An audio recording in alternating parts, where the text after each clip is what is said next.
Salutations spéciales à toutes et à tous. Messieurs et dames, bienvenue à cette émission Entretien. L'émission d'entretien d'aujourd'hui a l'honneur de recevoir pour vous Monsieur Blanchard Maloulou. Il est président interfédéral du parti politique Alliance pour la République et la conscience nationale. Avec lui, nous allons parler d'une thématique laquelle on va parler du gouvernement d'union nationale. Quels critères pour les sélectionner?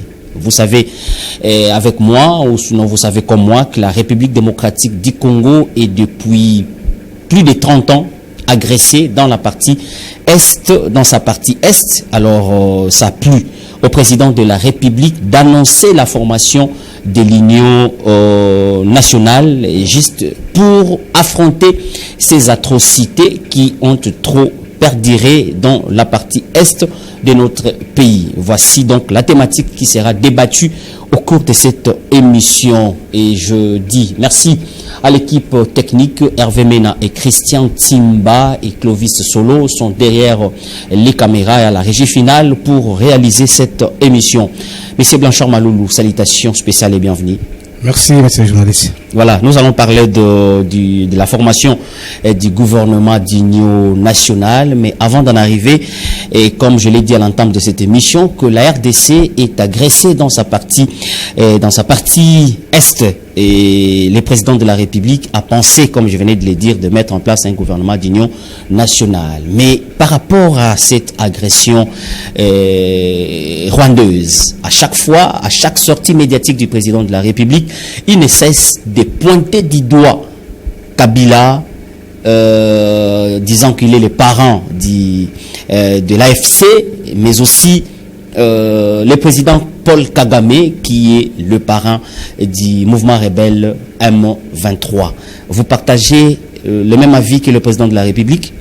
Bien sûr que oui, messieurs les journalistes, dans le sens où, si on doit interroger l'histoire, vous allez voir qu'à l'arrivée du président Kabila au pouvoir, l'ancien président, il a été entouré par ces gens-là qui aujourd'hui nous posent problème. Et vous serez aussi d'accord avec moi avec sa dernière sortie médiatique ici.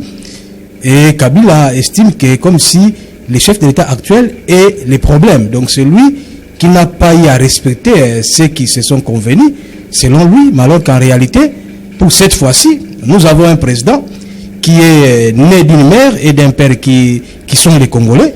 Et raison pour laquelle, étant le citoyen qui est mieux informé que nous autres ici, quand il soulève un tel aspect, quand il soulève une telle vérité, et moi je pense que c'est une vérité et que raison pour laquelle aussi, si on doit se poser la question, où est l'ancien président? Est-ce qu'il est en RDC?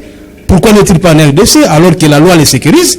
Mais face à ses intérêts égoïstes où il pense il était sorti pour des problèmes personnels. Vous le savez qu'il était en train de préparer sa défense, donc c'est pour les raisons des études, c'est tout à fait normal. Non, je ne pense pas, étant donné que ces déclarations-là, il pouvait aussi les faire ici à l'intérieur, mais c'est qu'actuellement, il est le problème, et que tous les Congolais, je pense que personne ne peut contredire le chef de l'État lorsque le chef de l'État, son Excellence Félix Antoine Tshisekedi, confirme que actuellement, le problème, c'est l'ancien chef de l'État qui pense revenir, et pour revenir, il doit chercher à tirer dans le noir ou encore à détruire la personnalité de l'actuel chef de l'État. Voilà, mais est-ce ici, on ne peut pas penser, ou sinon on ne peut pas chercher à puiser l'expertise de ces présidents, de l'ancien président qui a clamé haut et fort qu'il a terminé l'affaire de M23 dans la partie Est de la République démocratique du Congo? Les souhaits étaient cela au début. Si vous voyez dès le début, d'ailleurs l'actuel chef de l'État l'a appelé partenaire, dans le sens que c'est quelqu'un qui a géré le pays durant plus ou moins 20 ans, 18 ans, et qu'il y avait possibilité, raison pour laquelle aussi, lors de l'investiture, l'ancien président est resté au pays, mais bien après, par ses différents collaborateurs qui, d'habitude, les poussent toujours à commettre des forfaits, Et raison pour laquelle aujourd'hui, Kabila est en train de faire ce qu'il est en train de faire, mais il n'est pas un modèle, il n'est pas un exemple, parce qu'il a géré le pays durant 18 ans, et que si on doit interroger la population, il n'y a rien de souvenirs que la population peut avoir de lui. Donc aujourd'hui, le président actuel se bat pour voir dans quelle mesure nous faire sortir de cette guerre injuste nous imposée par Kagame ainsi que les complices occidentaux. Et fort heureusement, aujourd'hui, on sent que la diplomatie est à haut niveau et que cela maintenant commence à payer parce que tous ceux qui soutenaient Kagame hier ainsi que les Rwandais hier, aujourd'hui, commencent à retirer leur confiance. Vous avez suivi avec moi, je pense, la position de la Royaume-Uni et dernièrement aussi des États-Unis d'Amérique. Donc aujourd'hui, nous pensons que la fin de la guerre ici, bientôt là, ça serait juste au passé. Donc aujourd'hui, vous êtes en train de condamner Joseph Kabila. Hier, vous acclamiez pour cette grande personnalité de l'IFCC, parce que hier, vous faisiez partie du regroupement politique de l'FCC. Quand j'ai dit vous, j'ai fait allusion à votre leader, qui est Justin Bitakwira. Et aujourd'hui, Kabila est devenu un chien à battre. Je ne pense pas si, heureusement que pour nous, nous avons des vidéos, nous avons des images. Il faut observer et suivre les différentes positions qu'a toujours pris mon président national. Il a été ministre. Bien sûr que ministre, c'est par rapport à sa poids politique. N'ignorez pas qu'en RDC, l'un des moyens pour devenir ministre ou encore qui que ce soit dans la gestion de la République, il faut aussi être populaire ou être notable. L'honorable Bitakwira, c'est un grand notable de l'Ouvira, et qu'au niveau de l'Est du pays, c'est quelqu'un qui a un mot à dire. Il ne faut pas trop parler de Bitakwira, on risque de me donner une facture ici. Hein, bon, même pas, étant donné que je fais partie de son parti, raison pour laquelle je ne peux en aucun cas, mais aussi, suivez sa gestion quand il était... Non, on ne parle pas de la gestion de Bitakwira ici. Oui. Ça, c'était quelque chose que j'ai voulu mentionner pour dire qu'aujourd'hui, Kabila est devenu un chat à battre. Oui. Et pourtant, hier, c'était quelqu'un que vous portiez, vous portez sur dans vos cœurs. Quand je dis vos, je reviens toujours en disant que votre parti politique, qui est né d'ailleurs, ça fait déjà, je ne sais pas combien de temps déjà passé. Donc, vous acclamiez cette même personne. Alors, je pense qu'on peut changer des chapitres, juste pour parler de notre grande thématique. Il s'agit donc du gouvernement, en fait, de la mise en place d'un gouvernement d'union nationale. Est-ce le président de la République a bien réfléchi, selon vous, pour mettre en place, est-ce le problème pour terminer la guerre, il faut un gouvernement d'union nationale? Vraiment, pour cette fois-ci, je soutiens à 100% le chef de l'État, parce qu'enfin, il a compris. Vous voyez, lorsqu'on gère un pays, on peut bien être majoritaire, comme on a toujours l'habitude de le dire, mais il faut voir la réalité en face. Le chef de l'État a été élu pour le second mandat ici à 74% de voix. Donc il y a 74% de la population congolaise qui lui a fait confiance. Et par rapport à ça, il doit être redevable qu'à cette population. Faire le contraire, moi je pense que ça ne serait pas profitable à lui. Et aujourd'hui, si le président de la République estime qu'il est temps de faire appel à une intelligence nationale, à des gens qui maîtrisent la situation, à des gens qui ont une expérience qu'on ne peut pas contredire, le moment est venu pour que nous puissions avoir un gouvernement. Car cela ne tient, le chef de l'État doit quand même tenir compte de certains critères, afin de mettre à disposition de la population les gens capables de voir comment changer les choses, parce qu'actuellement le pays est vraiment malade, surtout du côté de la vie quotidienne de la population. On va parler des critères, mais avant d'en arriver, est-ce ici c'est pas renforcer l'armée, parce qu'au niveau des fronts, en tout cas, on est en train de perdre, et sauf peut-être les fronts diplomatiques, les fronts médiatiques, et qui essaient un peu de faire quelque chose, mais du côté front militaire, apparemment, il y a un peu de petits couacs, il y a des officiers qui abandonnent au front, il y a beaucoup de choses là-dessus. Est-ce que c'est pas un problème de chercher un peu de voies et moyens, comment réformer l'armée, pour ne pas peut-être penser au gouvernement d'union nationale pour le partage encore une fois de plus des gâteaux? Bien sûr qu'on doit revoir l'armée. Je pense que vous êtes informé plus que moi, dans le sens où il y a eu dans ces pays ici est numéro 1 de l'armée qui avait de la nationalité rwandaise. Imaginez-vous, chers journalistes, si on doit avoir le numéro 1 de l'armée congolaise, une personne avec une nationalité étrangère. Et cette personne-là, qu'est-ce qu'il a eu à planter pour qu'aujourd'hui, nous puissions dire qu'avec l'arrivée de son excellence, le chef de l'État actuel, qu'il puisse directement renverser la tendance. Vous voyez les comportements de nos différents officiers, cela atteste bien sûr que l'armée est inféodée. Raison pour laquelle aussi, vous allez voir, dans des dernières sorties du chef de l'État, il a même eu à évoquer, à se sentir isolé, où il a eu un numéro, je pense, 3 ou 4 de bons collaborateurs qui, durant cette guerre ici, lui ont quand même accompagné dans les soucis d'honorer quand même, ou encore de dénoncer ce qui s'est passé. Parce qu'avant, c'est quelqu'un qui se battait seul. Sur le terrain, il était le seul à dénoncer, il était le seul à soulever des points. Mais, il y a eu des gens qui ont eu à l'accompagner, mais son nombre de combien? On a combien de députés? 500 députés nationaux.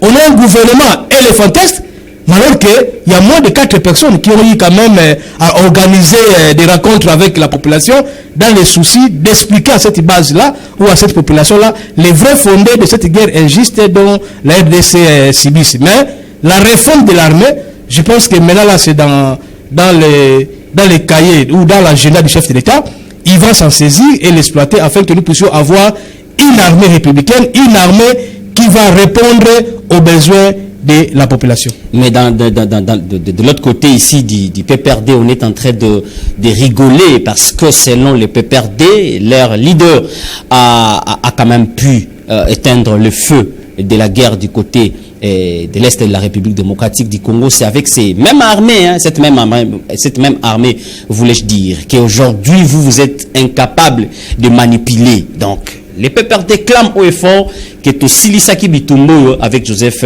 Kabila. Et c'est la même armée. Hein. Oui, c'est normal que la guerre aussi n'était pas terminée. Mais sauf que c'est juste de la calmie. Je vais prendre les propos du PPRD. Oui, c'est juste de la calmie.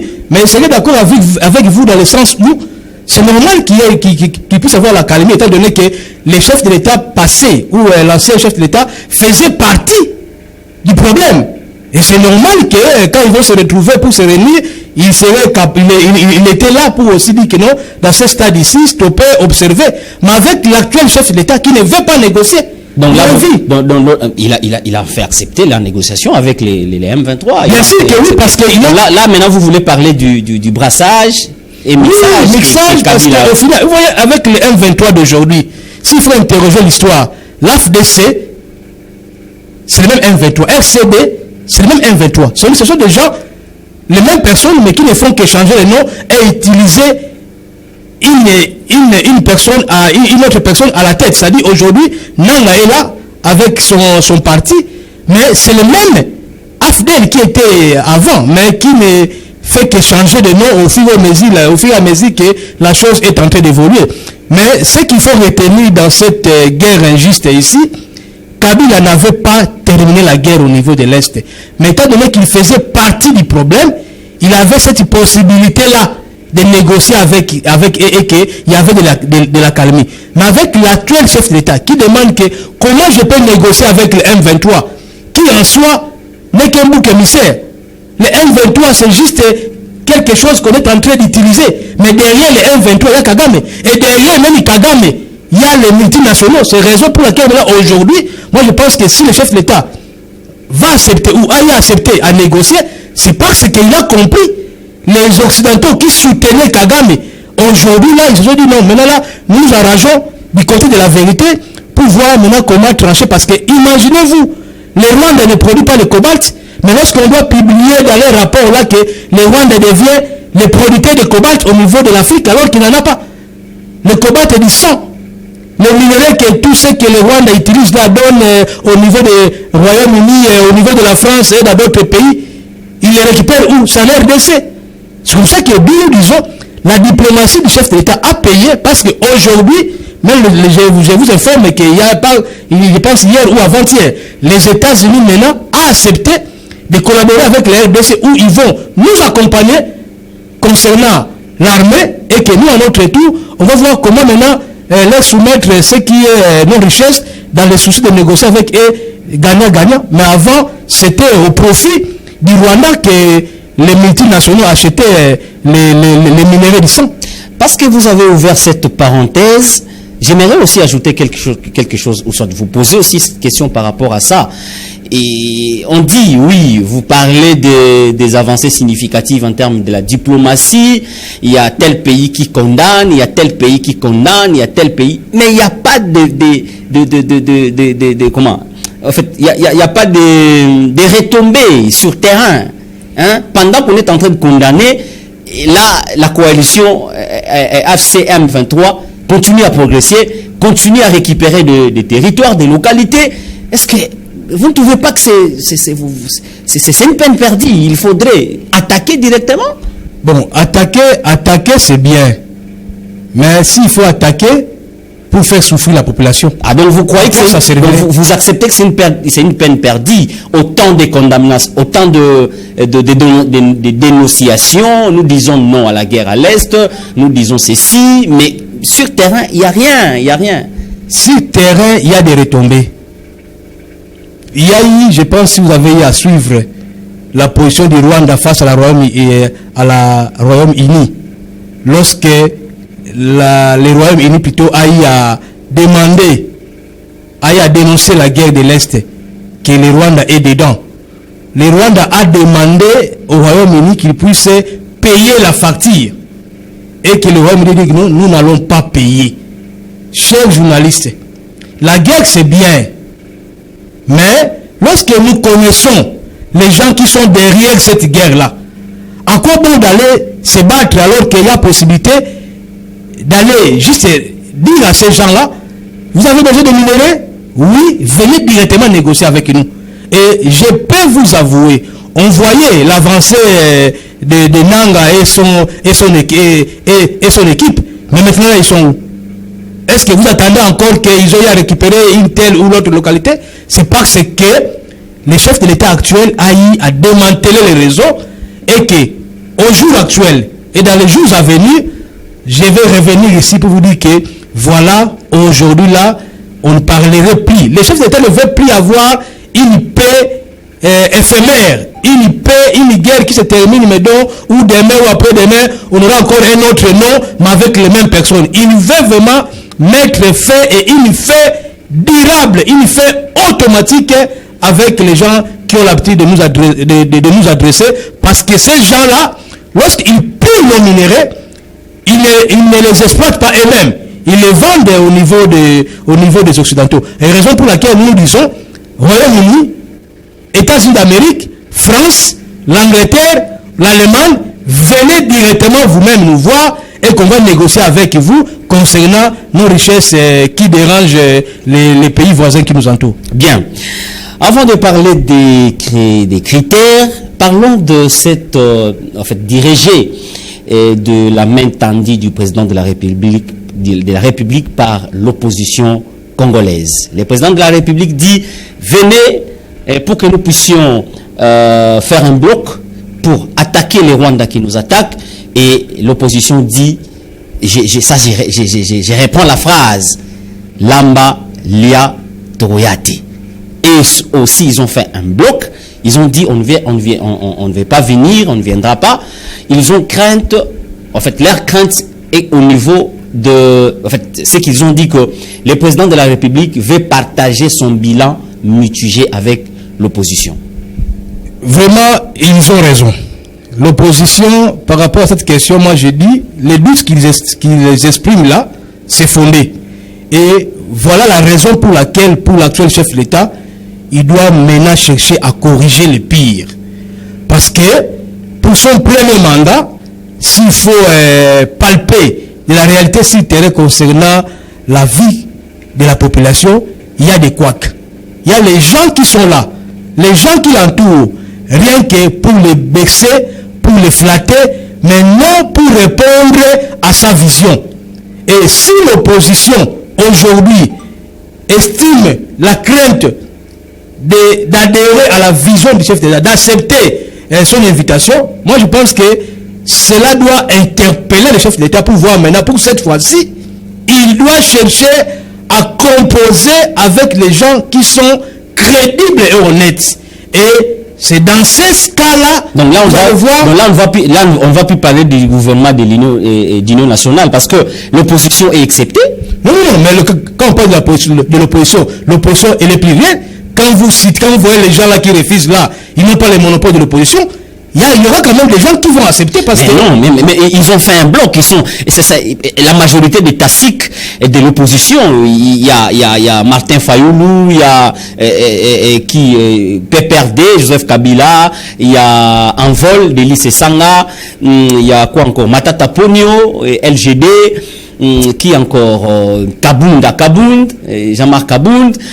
En tout cas, tous les taciques, les caciques de l'opposition dit non, ils ont rejeté l'appel du président de la République, sauf l'autre ici de l'ancien premier ministre, c'est qui encore lui qui a clamé haut et fort qu'il fait l'opposition républicaine, Adolphe Mouzito. Okay. C'est Adolphe Mouzito qui a dit non, moi je suis prêt à donner mon expertise. N'est-ce pas que c'est déjà un échec quand une grande majorité, une grande partie de l'opposition refuse la main tendue du président de la République? Je ne pense pas que c'est un échec, dans le sens que s'il faut voir l'opposition dans son ensemble par rapport aux élections qu'on a eu à passer, ça représente combien de pourcents?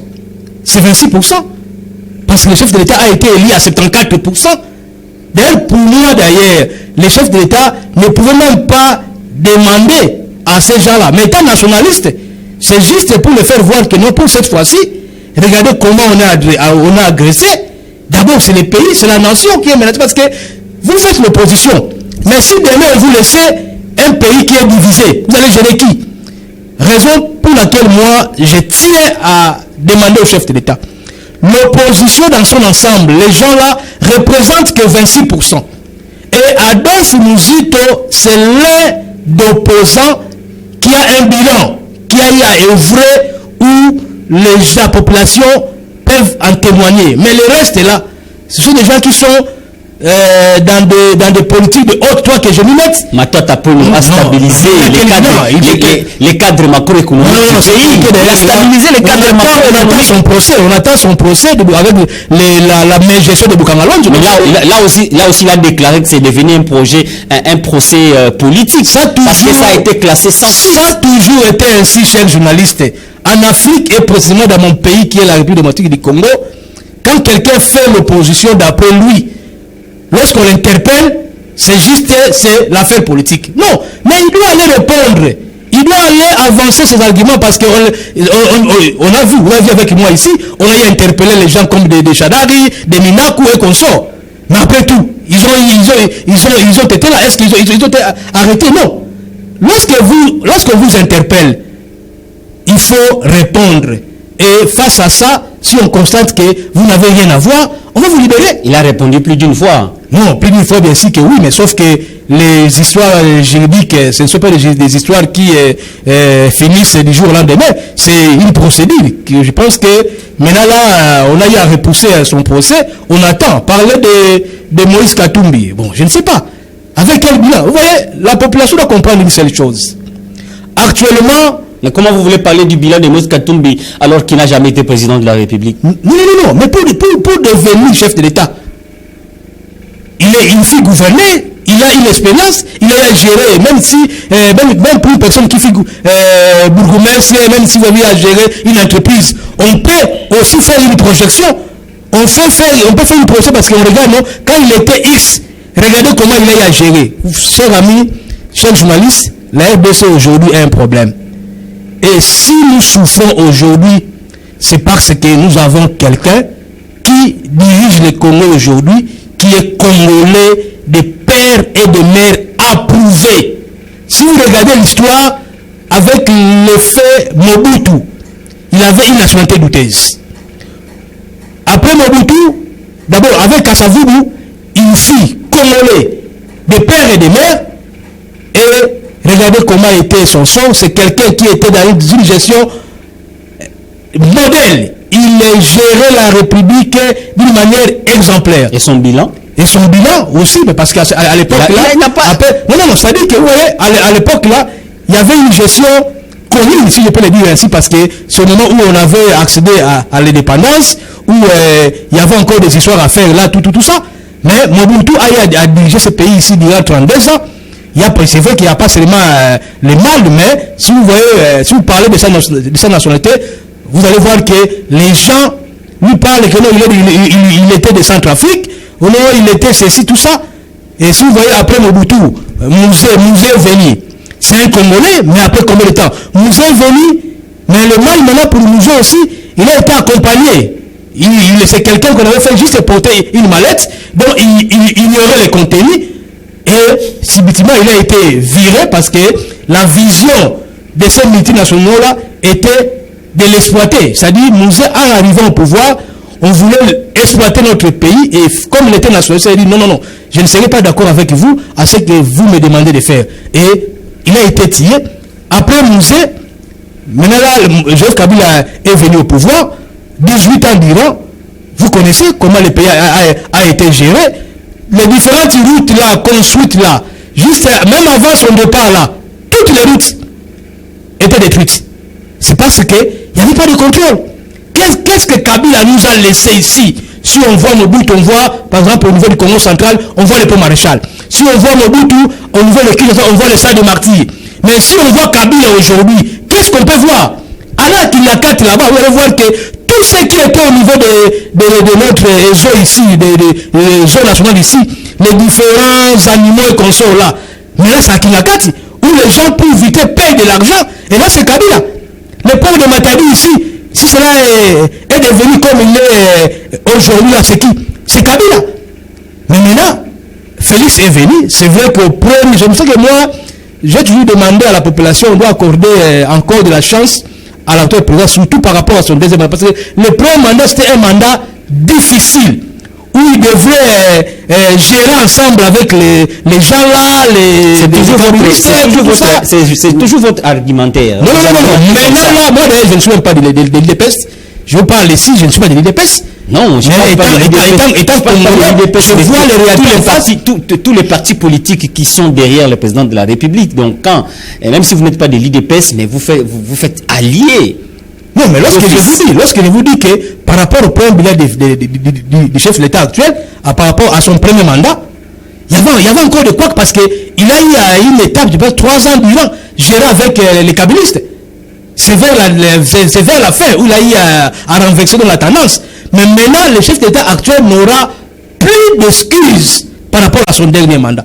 Le dernier mandat ici, c'est un mandat où le chef d'État doit chercher à nous laisser un pays dont la population congolaise serait fière de lui. Et après son départ, on va continuer, on va garder de très bons souvenirs à lui. Raison pour laquelle nous attendons concernant les gouvernements nationaux ici, mais par rapport à ce que vous disiez là, s'il faut voir les 100% de la population congolaise, le chef de l'État a été élu à 74%, 26% là, si on peut faire des calculs simples, représente l'opposition, alors que la DFMOSIT aussi fait partie de l'opposition pour dire que les gens là peuvent avoir 19 ou 18%. Les gens qui vont venir, ils vont venir, mais leur but aussi, je suis d'accord avec eux, raison pour laquelle, pour cette fois-ci, nous avons besoin de voir dans ce gouvernement les gens qui vont vraiment se battre, parce que c'est un gouvernement qui va faire face à cette guerre injuste nous imposée par Kagame ainsi que certains multinationaux qui actuellement se dévoilent les faces. Selon certaines sources, le gouvernement, on va réduire le nombre, hein, donc ça va partir de 66 à 30. D'ailleurs, s'il faut chercher à faire certaines indiscrétions, ça demeure aussi mon souhait. Parce que, imaginez-vous, s'il faut voir l'ex-salaire, dernièrement le chef d'État parlait, on doit réduire le train de vie. C'est une déclaration qui est restée lettre morte. Comment ça? Mais parce qu'il n'y a pas d'effet. Est-ce qu'on doit communiquer sur ça? Bien sûr que oui, parce qu'on a besoin de l'effort de guerre. Mais ça s'est fait déjà? Non. Ils doivent nous dire combien touchait les ministres, la première ministre, elle touchait combien et actuellement elle touche combien? Combien touchait les ministres d'État avant et actuellement il touche combien? Combien touchaient les députés avant et actuellement il touche combien? Ça aussi, là, lorsqu'on est élu, on est redevable vis-à-vis de la population. Raison pour laquelle le moment que nous traversons aujourd'hui ne nécessite pas que nous puissions avoir un gouvernement éléphantesque. On a besoin d'un nombre de gens réduits, mais qui seront très forts sur le terrain. Et on peut même voir comment regrouper les différents ministères, les mettre ensemble et puis les confier à une personne. Et cette personne-là sera assistée par des conseillers. Et là, c'est faisable. Mais M. Blanchard Maloulou, est-ce que déjà avec plus de 60 ministres, apparemment ça pose problème? Est-ce que vous êtes optimiste qu'avec 30 personnes ou 35 personnes, ça va aller? Je donne un exemple. Si on prend le ministre de l'Intérieur, comme on parle de VPM, ministre de l'Intérieur, on dit il est ministre de l'Intérieur, c'est la même personne qui est ministre de la Défense. Parce que tout en étant ministre de l'Intérieur, ça prouve que vous avez de la maîtrise sur tout ce qui se passe au niveau de l'étendue de la RDC. Il y a intérieur, sécurité, décentralisation et affaires coutumières. Oui, alors on ajoute à ça la défense. Et maintenant, cette personne-là, il aura maintenant des conseillers. Un conseiller qui maîtrise par exemple la défense. C'est-à-dire, ça va faire en quoi? Au lieu de prendre 2 personnes ou 3 personnes, mais on aura seulement un seul ministre, mais qui sera accompagné avec les différents conseillers.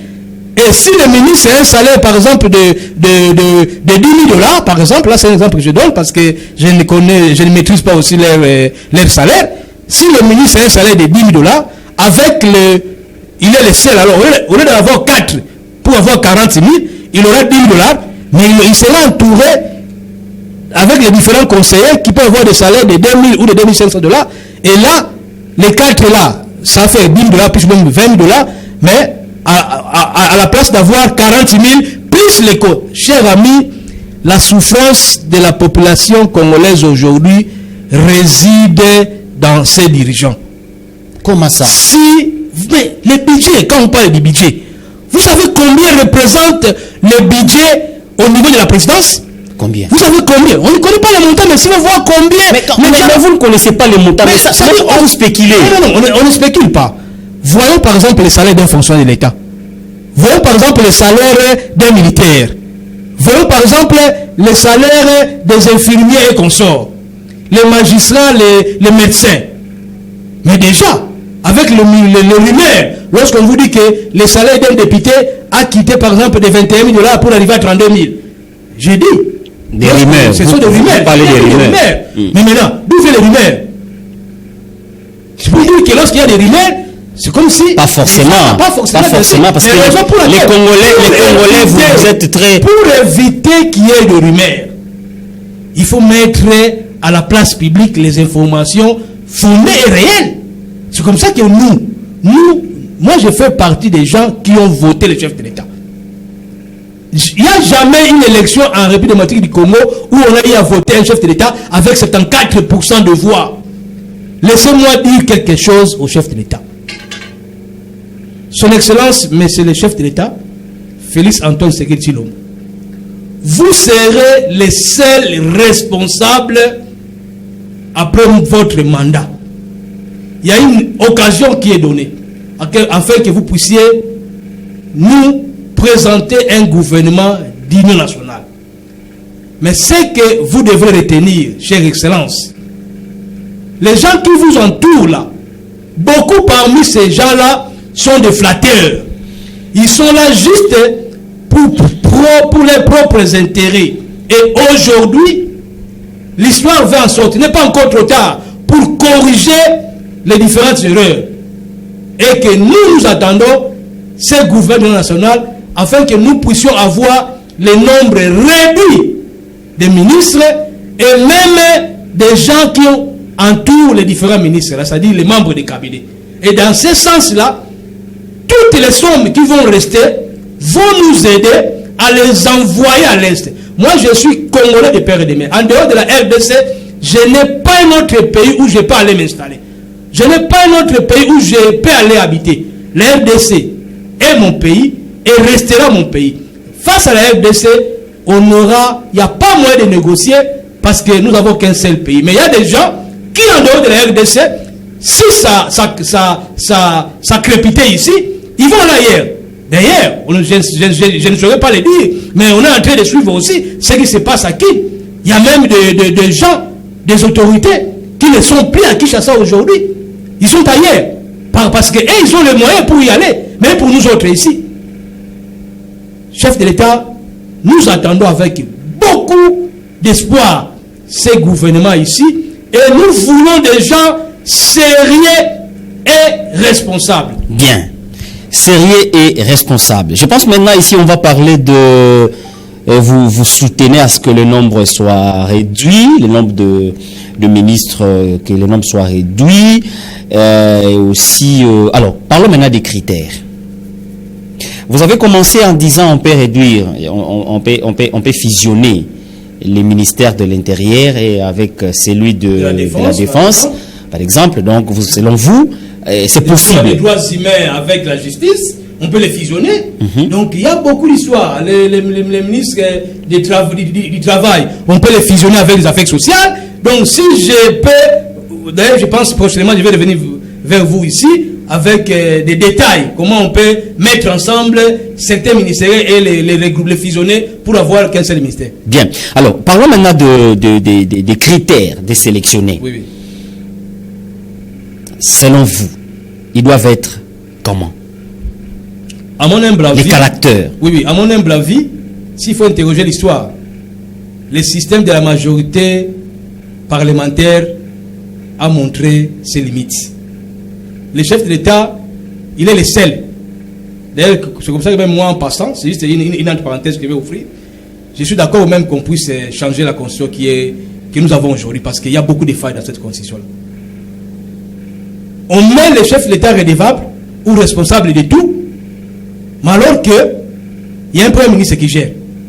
À mon humble avis, c'est le chef de l'État qui devrait être le premier pour le tout. C'est comme ça que moi je suggère. La majorité parlementaire, au nom des députés, les partis, ils sont majoritaires, il n'y a pas de problème. Mais le bilan sur le terrain prouve le contraire. Aujourd'hui, moi j'ai quelques critères à proposer, je dis bien à proposer au chef de l'État. La première, ou le premier des critères, c'est de faire appel aux gens qui sont dans les pays. Les gens qui maîtrisent ce qui se passe dans les pays. Éviter de nous mettre des gens qui vont provenir de l'extérieur du pays parce qu'ils ne maîtrisent pas l'affaire. On a des têtes ici qui sont crédibles. On peut trouver des gens là, ici dans les pays. Deuxième critère, le chef de l'État doit tenir compte de la compétence. La compétence ainsi que de l'expérience. Surtout de l'expérience.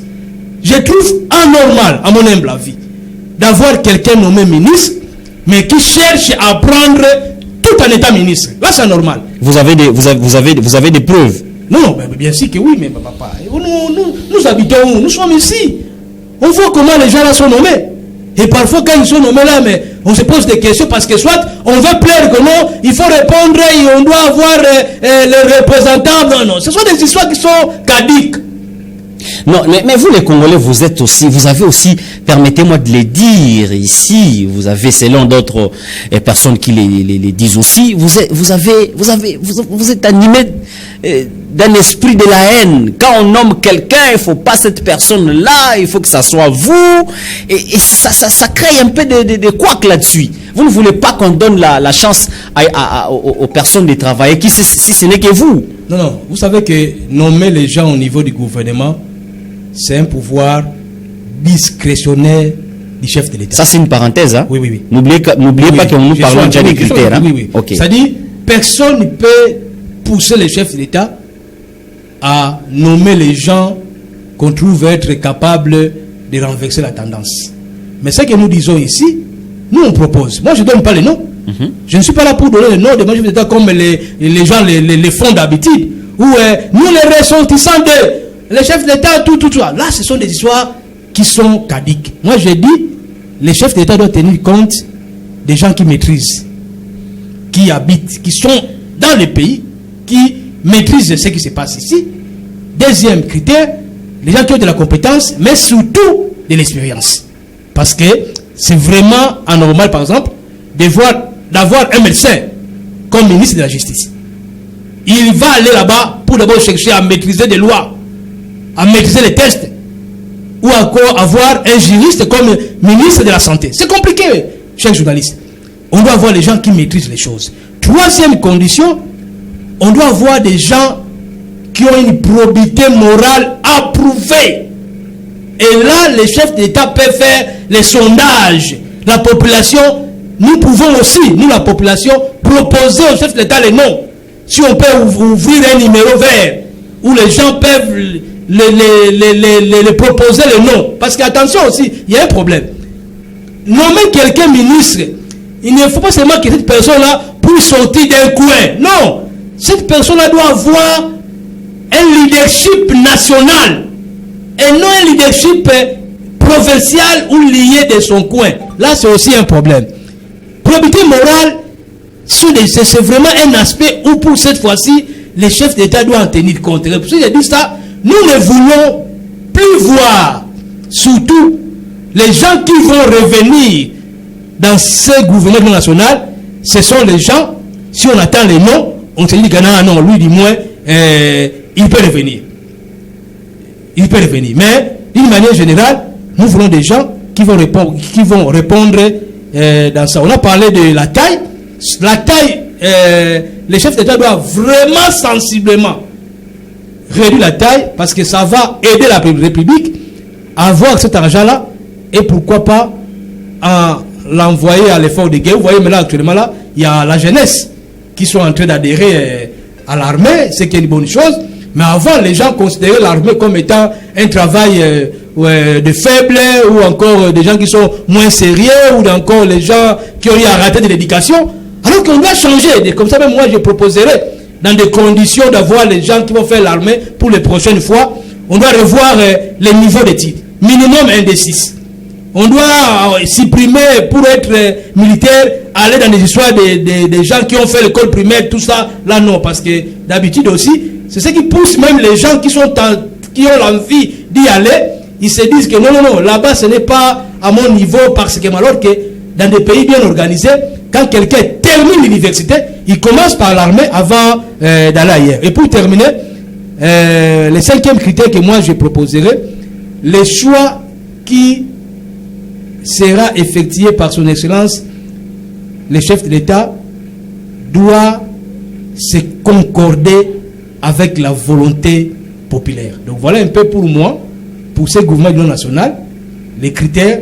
Mais s'il faut résumer les tout, c'est l'expérience, de l'expérience et la probité morale. Parce que quelqu'un qui a été déjà accusé, même ici il a été blanchi, mais le fait qu'il soit déjà accusé, donc il y a déjà des doutes pour cette personne-là, et qu'à mon humble avis, étant donné qu'on a plus de 100 millions de Congolais, on a encore des gens qui ont de la capacité, qui ont de l'expérience et qui peuvent aussi contribuer pour que le pays puisse aller de l'avant. Merci bien. Vous avez parlé de la maîtrise de la situation du pays, maîtriser les pays, et compétents et plan d'expérience, avoir une probité morale, mais aussi la proposition du président de la République, soit la nomination, doit aussi trouver l'approbation de la population. Très bien. Voilà, ce sont là des choses que vous avez dit pour ce qui concerne les critères des sélectionnés. Je pense que nous sommes arrivés à la fin de cette émission, mais on peut quand même parler dans une minute sur les revendications de Justin Bitakwira. Okay. Les Congolais sont dans ça. Quand il n'est pas nommé, et puis il s'acharne contre les autres. Maintenant, c'est contre Mbata. Il y a même quelqu'un, député, membre de l'Union sacrée, qui ont condamné ces comportements en disant que tout peut être discuté au sein de l'Union sacrée, il n'était pas important pour lui de faire des sorties médiatiques comme ça. Donc, il est en train d'accuser le président de la République qui a approuvé la liste. Vraiment, c'est le problème que nous avons en RDC. L'honorable Justin Bitakuiga a toujours eu le risque là, depuis l'arrivée de l'actuel chef de l'État au pouvoir, même pendant son premier mandat, à donner ses points de vue, à organiser des conférences. Parce que la guerre qui est dans l'Est là, n'oubliez pas que l'honorable Justin Bitakuiga, c'est quelqu'un de l'Est. C'est un grand notable de l'Est. Il maîtrise tout ce qui se passe là-bas. Chers journalistes, réfléchissez un peu d'une manière là républicaine ou encore d'une manière là honnête. Quelqu'un qui fait partie du coin, à qui même le chef d'État lui a donné le pouvoir de gérer la partie de l'Est là concernant les Ouazalendo et consorts là. Mais le professeur Mbata a fait sortir une liste là, comme nous passons, c'est une liste qui a été confectionnée notamment, et que par erreur, que le professeur Mbata a oublié les vraies personnes qui devraient faire partie de la liste, parce que qu'est-ce que nous voyons? Donc il a raison. Si aujourd'hui, malheureusement, on doit interrompre l'émission, mais fait signe du côté de la régie. Nous pensons que la liste est là, puis il y a moyen que ça puisse être modifié, parce que l'honorable Bitakuiga va donner rapport à qui? Il va donner rapport au chef de l'État. Et lorsque le chef d'État merci on est obligé et que ça serait compliqué pour merci okay. Merci, on est obligé d'interrompre ici monsieur Blanchard Maloulou, et merci pour votre pour avoir accepté notre invitation. On vous a appelé pour que nous puissions débattre ensemble avec vous cette thématique et vous avez répondu présent. Merci pour ça. Merci monsieur le journaliste. On est disposé, étant donné qu'on n'a qu'un seul pays qui est la RDC, et qu'en tout moment si vous avez besoin de nous, nous serons toujours présents afin que nous puissions émettre nos points de vue. Mais toute personne qui peut être lésée avec ce que nous avons dit ici, le plateau est là, il peut toujours venir et qu'on peut juste échanger afin d'éclairer la terre. Bien, Hervé Mena, Clovis Solo, Christian Timba était derrière les caméras et à la régie finale. Merci à vous, chers téléspectateurs, qui ont donné l'intérêt pour suivre cette émission. Nous sommes arrivés à la fin de cette émission. Merci et au revoir.